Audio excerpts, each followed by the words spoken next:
Salut à tous, ravi de vous retrouver sur Direct Course. Le quintet de ce jeudi 4 juillet se déroule sur l'hippodrome d'Anguin. Il rassemble 18 trotteurs d'âge, pour la plupart bien connus en semblable société. D'ailleurs, les deux pensionnaires de Sébastien Baud, à savoir Sam Gibus et Speedy Horse, viennent de former le couplet gagnant d'une épreuve de même facture disputée récemment sur ce tracé.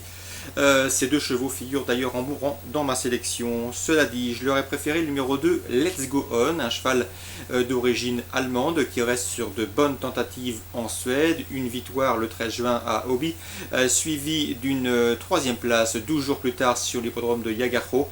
Des performances qui lui confèrent ici une belle chance. Son entourage s'attache les services de Jos Verbeek.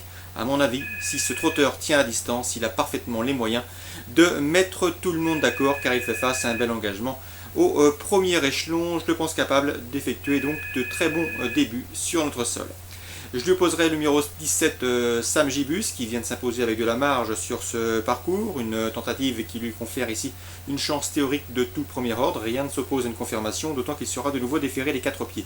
Attention également au numéro 3, Mito Dias, un cheval qui reste sur une victoire au Croisé-la-Roche, preuve de sa bonne forme, mais également de son aptitude aux pistes plates.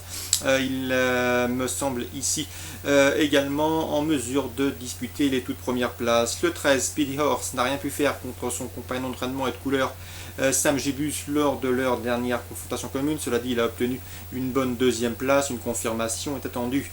Le 8, Son Barvillet, lui aussi est en forme, comme en atteste son récent succès obtenu à Vichy, et ce à la manière d'effort. L'engagement au premier échelon est bon, de quoi lui valoir de logiques supporters. Le 4 est Ancien Barbet, qui vient de parfaire sa condition en vue de cette course sur l'hippodrome de La Rochelle. Auparavant, sur le pont de Vichy, c'est classé 3e avec Rick Raffin, qui le retrouvera ici.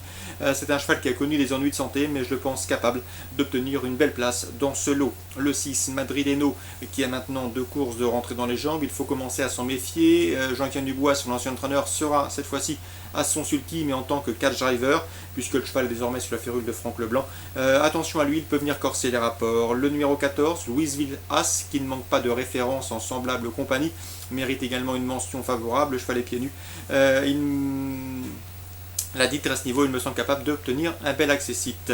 Résumé chiffré pour ce quintet: le 2, Let's Go On, mon outsider est favori dans cette épreuve, devant le 17, Sam Gibus, le 3, Mitogas, le 13, Speedy Horse, le 8, Son Barvillet, le 4, Ancien Barbet, le 6, Madrileno et le 14, Louis Viz As. 2, 17, 3, 13, 8, 4, 6 et 14. Concernant la suite du programme, dans la première, eh bien, Grégory Laurent présente le 112 Very Nice Marceau. Vous le connaissez, Grégory Laurent nous a souvent renseigné sur Canal Turf Radio sur cette candidature, un cheval qu'il estime, un cheval de qualité. D'ailleurs, il a remporté un groupe 3 il y a de cela quelques semaines à Vincennes, avant de confirmer toujours au niveau groupe. Ici, il ne sera pas dérangé par l'hippodrome d'Anguin. Il fait également performant piste plate. À mon avis, c'est une bonne chance. Le 112 Very Nice Marceau, sa place est logiquement dans le trio. Le 103, Valprestance, qui reste sur de bons résultats, conduira l'opposition avec le 106 dans cette épreuve. Attention, c'est Vive Magique, platonique lauréat d'une épreuve de groupe 3, le prix d'Avignon, il y a de cela plusieurs mois.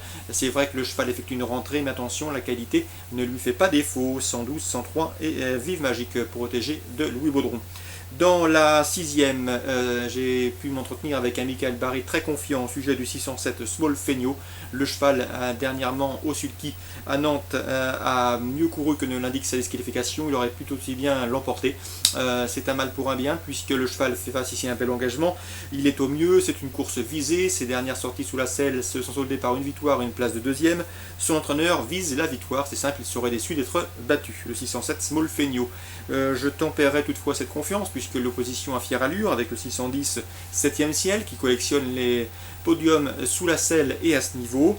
Le 606 Soleil d'Argent, qui vient de s'imposer plaisamment sur le pont de Caen, mérite également que l'on s'attarde sur ses chances. 607, 610 et 606. Pour les places, attention, 608 Tutunjipad, elle est en forme.